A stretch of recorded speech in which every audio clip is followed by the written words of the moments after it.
8 de la mañana con 9 minutos, 8 con 9 minutos, en Punto Noticias, segunda emisión. Saludamos con el exministro de Economía, Diego Borja, analista económico que ya está con nosotros. ¿Cómo está, economista? Buenos días, gracias por acompañarnos, bienvenido.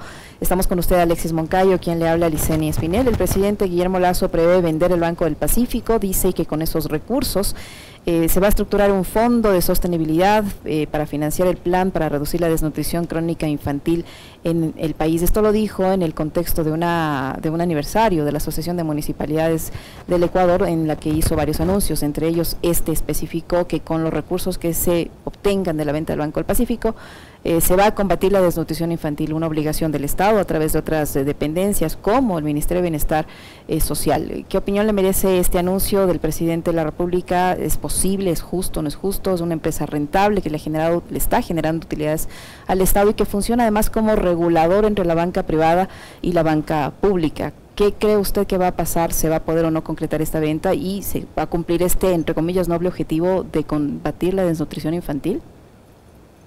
Buenos días, Licenia, Alexis, un cordial saludo a toda la audiencia de Radio Pichincha.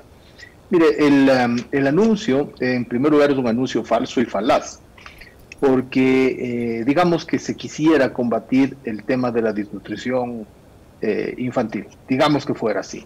Ese es un gasto permanente y eso implica que todos los años usted asigne recursos al Estado para el combate a este problema gravísimo que tiene el país, que es la desnutrición infantil, entre otros problemas de salud y de nutrición que tiene el Ecuador. Pero con la venta de un activo, en este caso del Banco del Pacífico o de cualquier otro, porque se puede seguir argumentando este tipo de falacias, ese no es un ingreso permanente, es un ingreso por una sola vez que llega al país y que seguramente, como ya lo hemos visto, irá a engrosar la reserva internacional, depositándosela en bancos privados, en bancos internacionales y sacándola fuera de la liquidez de la economía, como ya hemos visto, que con orgullo dicen que tienen 8.000 millones virtualmente estériles, ¿no?, en los bancos internacionales. Entonces es un anuncio falaz, es falso, ¿no? Y en segundo lugar, no es apresurada, es premeditada. Si este proceso viene desde el gobierno de Moreno. Recordemos que ya en el año 2019, públicamente, la Asociación de Bancos Privados, cuyo presidente es el actual ministro de la Producción, José Julio Prado, decía que la Asociación de Bancos Privados, que es un cártel de bancos que actúa así en el Ecuador, estaba interesada en la venta del Banco del Pacífico. Esto es premeditado. En ese momento, el señor era presidente de la Asociación de Bancos Privados, hoy es ministro de Estado. O sea, incluso desde ese punto de vista, ahí hay un anuncio de conflicto de intereses, que cuando ocupaban ese puesto de presidente del cártel bancario, anunciaban públicamente que querían que se venda el Banco del Pacífico, y ahora que están en el gobierno, lo quieren ejecutar. Y eso ocurre también para el primer mandatario. Él es un banquero, y entonces él está incluso prohibido por la Constitución, hay varios artículos ahí, en el que no puede ser juez y parte, pues.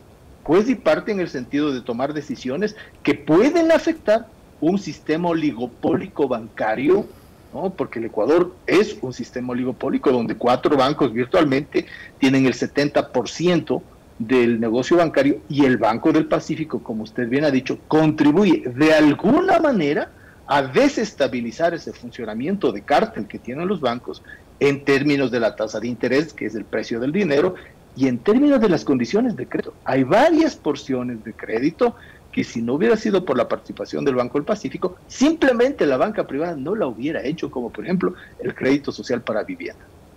¿Cómo está, economista? Qué gusto saludarle. A ver, de entrada creo que una de las cosas más importantes, y cuando digamos yo conocí la noticia me llamó mucho la atención, es, y usted lo ha mencionado, es la justificación que propone al país el presidente Lasso para la venta del Banco del Pacífico, ¿no? Con la venta del banco vamos a acabar con la desnutrición infantil. Parece que es un encuadre, además, que es característico de este tipo de gobiernos, que además hace de la caridad, digamos, una de sus principales banderas para venderse bien ante los electores, por un lado. Por otro, lo que usted dice es súper importante, y yo sí quisiera que nos ayude a todos, ¿no?, a nosotros y a quienes nos ven y nos escuchan, a reflexionar sobre aquello, porque la desnutrición infantil obviamente es un gasto permanente, o sea, no es que usted vende el banco, da de comer a 100.000 guaguas mañana y los guaguas dejan, ya con eso ya es suficiente, ¿no? Y están bien alimentados y demás, ¿no? Los niños tienen que comer 3 veces al día, 5 veces al día durante toda su vida y su etapa de crecimiento, y eso dura muchísimo tiempo. Y los seres humanos nos vamos reproduciendo, pues entonces vamos a tener niños siempre y vamos a tener probablemente problemas de desnutrición permanentemente. Entonces el problema es estructural, y el Estado en su conjunto tiene que darle una solución estructural, porque si usted vende el Banco del Pacífico y se gasta esa plata de la venta del banco en programas de desnutrición infantil durante 1, 2, 3 años, en algún momento ese dinero se va a acabar, pues. Es que por todos los lados es una justificación falsa y falaz, es mentirosa. Es decir, no se puede combatir la desnutrición con ningún tipo de ingreso que no sea permanente. Vamos a suponer que el día de mañana deciden vender un pozo petrolero, privatizar, como ya lo están queriendo hacer, y decir que eso también es parte de lo que va a contribuir al combate de la desnutrición infantil. Es otro ingreso no permanente. Y el gasto permanente en nutrición, en lucha contra la desnutrición, en fondos para la desnutrición, en ayuda a los niños que están en esa situación, es permanente. Y eso tiene que venir de la tributación, que ellos no la quieren hacer. Ellos quieren, como ya hemos visto en la ley tributaria, que inconstitucionalmente la ha pasado Lazo, se carga a las clases medias con un nivel de golpe microeconómico a las familias muy grande, ¿no? Pero con un impacto macroeconómico mediocre, ¿no? Entonces, si no se toma el toro por los cuernos, que es cargar con tributos, como lo están haciendo los países del G20, por ejemplo, a las grandes fortunas, y tener egreso permanente todos los años para fines sociales, como combatir la desnutrición, cómo mejorar la salud pública, cómo mejorar la educación pública, cómo mejorar la seguridad pública, con todo este tema que está viviendo el Ecuador gravísimo en las cárceles, no se va a resolver ninguno de esos problemas, y siempre se hará mención a este tipo de argumentos falaces, ¿no es cierto?, que en algunas personas ingenuas en realidad pueden calar, porque los ecuatorianos tampoco es que somos bobos ni tontos. En un momento determinado la gente se da perfectamente cuenta que aquí hay otros objetivos, que hay otra agenda, que es una agenda de vender a precio de COVID, de gallina con COVID, como se lo ha dicho, ¿no?, los activos públicos. Porque en un momento donde, por ejemplo, el riesgo país supera, estamos casi los 900 puntos, las valoraciones de los activos de un país en esas circunstancias son bajas. Ya han anunciado, han dicho que el Banco del Pacífico estaría alrededor de los 700, de los 800 millones de dólares. ¿Cómo así? ¿Cómo así el patrimonio, que está, solo el patrimonio está en 812 millones hasta marzo de este año? Es la variable básica para valorar un banco, para empezar, ¿no? Entonces ahí incluso hay afectaciones a la valoración del patrimonio, afectaciones a la situación. El Banco del Pacífico es el segundo banco en el país. Después del Banco del Pichinche es el segundo banco en todos los sentidos, en términos de participación en el crédito, en los depósitos. Es el primero en patrimonio, ¿no? En activos tiene más de 7.000 millones de dólares en activos. En marca, es una marca sentada en el mercado, ¿no? Y todo lo que dicen que se podría hacer desde el lado privado, en las declaraciones que hace el actual presidente del banco, Roberto González, me parece que se llama el señor, lo puede hacer actualmente la administración, todo, absolutamente todo. Por ejemplo, mejorar en términos de tecnología, lo puede hacer la actual administración. Mejorar en términos de eficiencia, lo puede hacer la administración. Argumentan que ha bajado la eficiencia. Todo el sistema bancario bajó la eficiencia en el año 2020. Si el Ecuador ha bajado la eficiencia, estamos en un año de tremenda crisis, ¿no? Pero ellos quieren seguir cargando esa crisis a la mayoría de la gente y hacerse de los buenos negocios para un minúsculo, recontra minúsculo grupo. Economista Borja, sin querer ser mal pensada, digo yo, ahora que está de moda el tema de los paraísos fiscales con esta última filtración donde aparece el nombre de un presidente, el nuestro, el de Ecuador, que proviene del sistema financiero. ¿Se podría utilizar una de estas empresas amparadas en estos sistemas oscuros de paraísos fiscales para adquirir el Banco del Pacífico? Bueno, se está diciendo acá dos cosas, dos alertas, ¿no? Se está diciendo en primer lugar, de los anuncios bastante contradictorios a ratos que existen, que el grupo interesado es un grupo centroamericano, que el grupo interesado es un grupo peruano, incluso se han filtrado algunas condiciones de estos grupos y tal. no se dice con claridad, no se tiene una política de transparencia en los negocios que involucran a los privados con el Estado. Miremos el proceso con el que se cedió virtualmente la infraestructura pública para la utilización del negocio privado de la venta de derivados, que ya está aprobada, ¿no? Donde no se aclaró en qué condiciones, cuántos años, qué gana el Estado, etcétera, etcétera. Entonces no hay una política de transparencia al respecto. Y podría darse el hecho de que en este blanqueamiento, que seguramente va a suceder si es que la Asamblea Nacional no para esta malhadada ley tributaria, este blanqueamiento de los dineros que sacaron a guaridas fiscales ecuatorianos, ¿no? Todos los ecuatorianos, incluyendo el presidente actual de la República, cuando no era presidente, y probablemente hasta cuando fue candidato, ¿no? Eso hoy día que es muy importante. En ese sentido, veremos también cómo actúa la Asamblea, ¿no? Porque hoy día se trata ese candente tema para el país, pero podría darse porque en este proceso podría suceder que esos recursos que sacaron ecuatorianos se juntan, como ya lo hicieron para la compra del banco, de la sucursal del Banco del Pacífico en Panamá, por ejemplo. O sea, que hay un antecedente. Sucede esto. Pero de ahí viene la segunda cosa. Ojo con eso. Primero, hay que oponerse radicalmente a la venta del Banco del Pacífico, porque es atractivo de todos los ecuatorianos, ayuda a controlar el oligopolio bancario en el Ecuador, de alguna manera compite en términos de la tasa de interés y de los créditos, etcétera. Pero el segundo tema es, en el caso de que lo hicieron, la Superintendencia de Bancos está obligada a evitar que se dé una nueva predominancia de mercado, una situación de dominación de mercado y una situación de concentración. Entonces, si un grupo ecuatoriano vinculado, digamos, a cualquiera de los bancos existentes, al Banco de Guayaquil, por ejemplo, economista Borja, al de Guayaquil, al Pichincha, a cualquier banco existente, a cualquiera, quisiera entrar en esa compra, tendría que hacer un análisis muy detallado para evitar esa dominancia de mercado que manda la ley.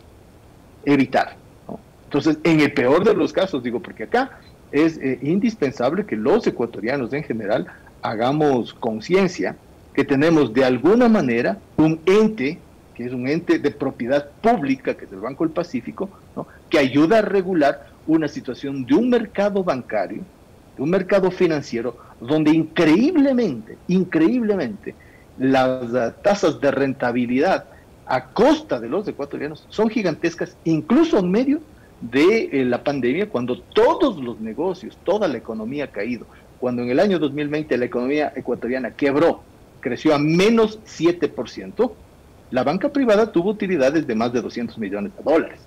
Entonces, si en esa circunstancia ya oligopólica, ya de dominancia, ya de concentración, tenemos una situación adicional, está perjudicando a toda la economía. ¿Qué beneficio sería esto si va a ser un ingreso? Es como vender las joyas para hacer en un momento determinado una salida a comer hamburguesas, en una familia. No tiene ningún sentido. Si queremos combatir cualquiera de los problemas sociales, incluyendo la desnutrición, se necesita ingreso permanente. Y eso viene de la tributación de los más afortunados, cosa que este gobierno no lo está haciendo. Ahora, uno entendería, por digamos, de los relatos que han venido construyendo durante los últimos años, de que si empiezan a vender activos o empresas públicas con baja rentabilidad, lo hagan precisamente por eso, porque le genera más bien gastos al Estado. Pero ¿en dónde está la argumentación? Y digamos, esto creo que deberíamos tenerlo, digamos, muy a detalle de los ecuatorianos en cuanto tiene que ver con información. ¿Por qué vender el Banco del Pacífico y por qué venderlo? ¿Por qué anunciar la venta ahora? O sea, recién lleva 6 meses del presidente Lasso, sabíamos que había intenciones de esto, como usted bien lo señalaba, economista Borja, desde el gobierno de Lenín Moreno, pero ¿por qué esas hambres tan anticipadas? Esto es premeditado. Esta es una agenda que viene impulsándose desde el gobierno de Moreno y viene impulsándose por el mismo grupo económico que estuvo alrededor de Moreno y que está hoy día alrededor del presidente Lasso. No es un grupo diferente. Incluso en términos de las figuras personales, son las mismas personas que anunciaban ya en el 2019 esta intención, hoy día lo están haciendo desde el gobierno. El propio presidente. No es la primera vez, en los años anteriores, 2019, 2018, desde antes incluso, había anunciado esta intención. Entonces, esta intención es una intención premeditada y que se la quiere ejecutar ahora que hay poder político vinculado al poder económico, que es una combinación terrible, ¿no es cierto? Y en segundo lugar, en el peor momento de la economía ecuatoriana. En el peor momento de la economía ecuatoriana, sin justificación específica con el Banco del Pacífico. Veamos qué dice exactamente el presidente actual del banco. Dice que quieren mejorar los sistemas virtuales con la privatización. ¿Por qué no lo hacen con la actual administración privada? Absolutamente posible de hacerlo con la actual administración. No se necesita privatizar nada para mejorar los sistemas virtuales. Ya los ecuatorianos lo hemos hecho a nivel familiar. ¿Por qué no lo va a poder hacer el Banco del Pacífico? Que quieren mejorar los niveles de eficiencia de las zonas, del talento humano. Han despedido a un montón de gente para incluso valorarlo más del Banco del Pacífico. Sí, se podría seguir haciendo con la actual forma de administración, no se necesita privatizar. Que quieren seguir con el fondeo privado. El 91% del fondeo del Banco del Pacífico es privado, la propiedad es pública, pero su esquema de funcionamiento es privado. Lograr ahorros en publicidad del 50% al año. Bien lo pueden seguir haciendo con la actual administración. Es decir, no existe ninguna justificación para que cambiando de nos se puedan hacer todas estas cosas y otras más. Es al contrario. Lo que habría que exigirle a la administración del Banco del Pacífico es que cumpla mejor su condición de equilibrador de la situación del mercado oligopólico financiero. En vez de tratar de emular, como ya lo ha hecho en años anteriores, al funcionamiento estrictamente privado y peor ahora privatizando, lo que habría que hacer es funcionar como banca equilibradora en términos de las condiciones de crédito, en términos de las comisiones bancarias, en términos de las tasas de interés, en términos de la asignación para segmentos de ecuatorianos que no tienen acceso en los bancos privados tradicionales, en términos de alivio, por ejemplo, a las deudas que hoy día pesan muchísimo sobre los hogares ecuatorianos, tremendamente endeudados con la banca, etcétera. O sea, cumplir más bien, de mejor manera, su papel de equilibrador, en vez de irse al otro lado, pues, que es consolidar la condición oligopólica del mercado financiero ecuatoriano. Economista, pero, a ver, yo no entiendo allí cómo es que pretenden, vendiendo el Banco del Pacífico, solucionar este problema cuando acaban de publicar en el registro oficial y poner en vigencia una reforma tributaria que les va a generar millones, cientos de millones de dólares, sino miles de millones de dólares, ¿no es cierto? Tienen un petróleo con un precio sobre los $70 por barril. Tienen millones de dólares en la reserva. O sea, ¿necesitan vender este banco?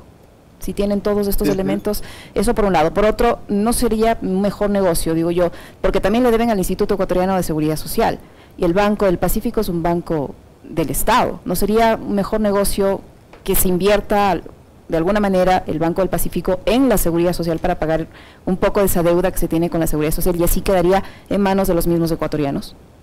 A mí me parece que esta última cosa es muy peligrosa, porque puede dar en muy poco tiempo la justificación para decir cómo el sistema de seguridad social en su ámbito de salud y de pensiones funciona de manera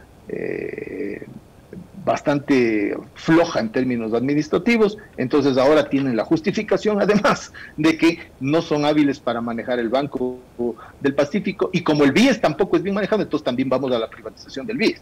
Entonces diría yo, si usted tiene una alineación ganadora, está metiendo goles, tiene utilidades del banco, tiene niveles de eficiencia adecuados, es el segundo banco más grande del país, contribuye a la asignación de crédito a gente que los otros bancos no lo hacen siquiera.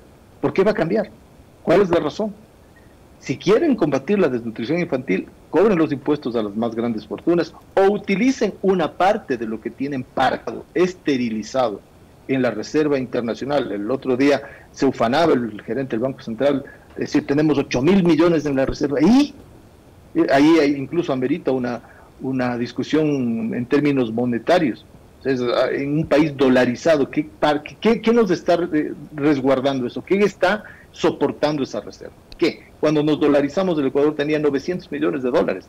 900 millones, con 900 millones de dólares dolarizó el gobierno de Magua, del cual Lazo fue también parte, ¿no? Hoy ya tenemos 8.000 millones, casi 10 veces más, y grandes necesidades. ¿Por qué no se utiliza una parte de esos fondos para constituir un fondo que le permita tener ingresos de alguna manera permanentes al Estado y combatir este tema? No hay ninguna razón, ni en términos microeconómicos del Banco del Pacífico, ni en términos macroeconómicos de las necesidades del Ecuador, para decir que vendiendo los activos públicos se van a combatir cualquiera de los males sociales. Ni desnutrición, ni salud, ni educación, ni ninguno. El tema, como lo repito nuevamente, de esos ámbitos son gastos permanentes que tienen que ser enfrentados con ingresos permanentes. Usted decía hace un momento, tenemos al menos 8.000 millones de dólares en reservas internacionales y de ahí podrían salir los recursos destinados a financiar, por ejemplo, la ley orgánica para la alimentación escolar, que fue una normativa que se aprobó en abril de 2020 durante una sesión de la Asamblea Nacional anterior, vía telemática. ¿Qué dice esta ley? Que tiene por objetivo garantizar la nutrición, salud, seguridad y soberanía alimentaria de niños y adolescentes. Es la primera que se aprueba en una sesión virtual por parte de la Asamblea. El legislativo insistió en ubicar el financiamiento para este programa dentro del presupuesto estatal en el segmento de gasto permanente, lo que usted señalaba, economista. Los asambleístas plantearon esto porque consideran que es el eje central para que esta normativa tenga una aplicación efectiva. Estos recursos se podrían incrementar mediante gestiones de cooperación internacional y dinero adicional de parte de los gobiernos autónomos descentralizados. El Pleno decidió también que en la agricultura campesina y familiar, el sector de la economía popular y solidaria, los emprendimientos asociativos tengan una participación del 35% en los procesos de contratación pública en condición de proveedores de alimentos. Pero, y fíjese usted, o sea, primero esto, ¿no? Hay ya una normativa como para garantizar el acceso pleno a alimentación en el caso de las niñas, niños y adolescentes en etapa escolar. Pero hace unos días nada más veíamos la denuncia en redes sociales y en medios de comunicación de cómo durante el gobierno anterior se dejó en bodegas pudriéndose comida que estaba destinada precisamente para este tipo de programas. Y ahí no vemos ningún intento de fiscalizar, por ejemplo, al gobierno anterior, a quien fuera ministra de Educación, a quienes estaban a cargo del área social del gobierno de Lenín Moreno. Se dejó pudrir comida, ¿no? Y acá tenemos una ley que digamos, financiándola, podría garantizar de forma permanente este asunto relacionado con la desnutrición de los niños, ¿no? Absolutamente de acuerdo, y esa ley que usted menciona, que yo no la conocía, por cierto, debe ser parte de un conjunto de otro tipo de tanto normativas legales, no, bueno, constitucionales no digamos, sino también de acciones políticas, de política pública, sin necesidad incluso de ley, que están a manos y alcance del Ejecutivo, y que no las está usando porque no hay la intención verdadera. Acá lo que hay que quedar claro, que ahí hay una intención mediática. ¿Qué persona, a quién de todos los ecuatorianos no le va a llegar al corazón decir queremos combatir la desnutrición de miles de niños que están en una situación precaria? A todos los ecuatorianos. Entonces se pretende utilizar una emoción que evidentemente es favorable a combatir este mal, ¿no es cierto?, justificando con ello la venta de un activo público como es el Banco del Pacífico, totalmente rentable, totalmente sano, cuyo objetivo efectivamente no es de ese. Porque si fuera ese, no se hubiera tenido todo el esquema muy premeditado de armar un relato de necesidad de deshacerse de los activos públicos vinculado a cualquier objetivo. Porque cualquier objetivo que ha anunciado se les cae. Combatir la desnutrición infantil no se lo hace así. Mejorar los sistemas de manejo del banco no se lo hace así, lo pueden hacer con el sistema actual. Cualquier otro, ¿no? Entonces es una justificación que no va de la mano con el objetivo. El objetivo es aquí hacerse de un negocio rentable, vulnerando a todo el sistema financiero ecuatoriano, que ya de suyo es altamente concentrado y oligopólico. ¿Qué caminos le quedan, economista Borja, a los ciudadanos? ¿Qué papel puede jugar aquí la Asamblea Nacional frente a esta posibilidad de que se venda este activo productivo del Estado como es el Banco del Pacífico? ¿Qué caminos quedan? ¿O nos vamos a tener que igual que conformar como pasó con la Ley de Desarrollo Económico que entró por el Ministerio de la Ley? Bueno, aquí hay varias cosas, ¿no? Hay toda una iniciativa que se ha planteado en las redes sociales que hay que ayudar a eso, para que sigan aumentando el número de firmas que se oponen a vender este activo público de todos los ecuatorianos. Hay el objetivo de la organización social de entender que cualquier proceso de venta de activos públicos de manera opaca, de manera poco transparente y de manera innecesaria, lo que hace es vulnerar la situación de todos los ecuatorianos, y por tanto la agenda antiprivatizadora tiene que estar en el corazón también de las luchas sociales y de la organización social. Y por supuesto, pues la Asamblea Nacional tiene que tener criterio político para evitar que esto suceda.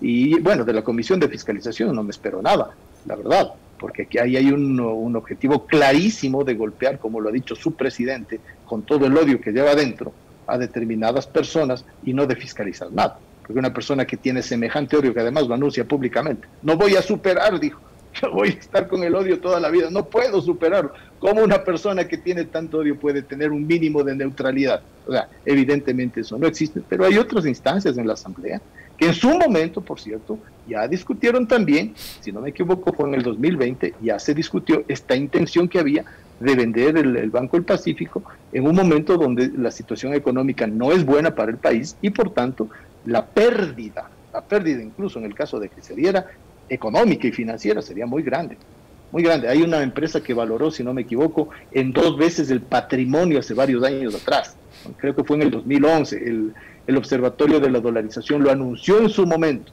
el economista Andrés Arauz en ese momento.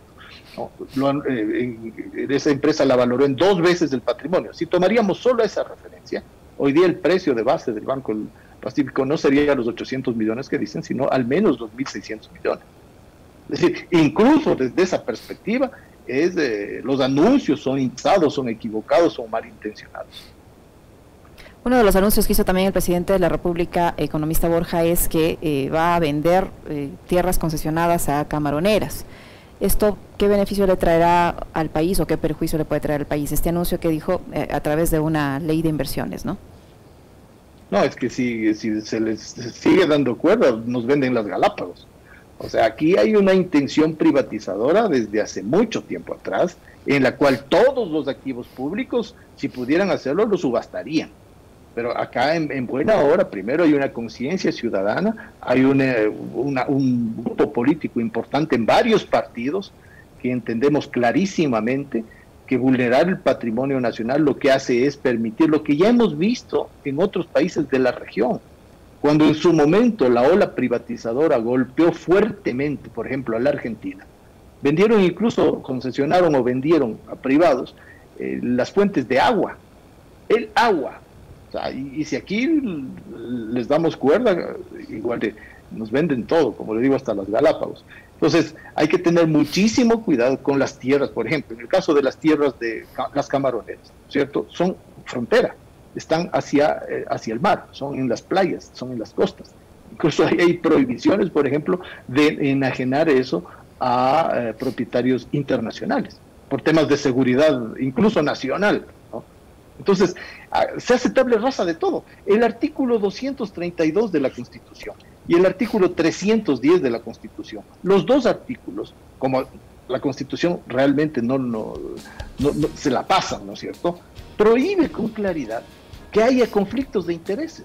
O sea, incluso si nos fuéramos a esos argumentos legales, hay este mismo momento en la normativa ecuatoriana un conjunto de leyes que impiden que se subaste, que se feree de esta manera.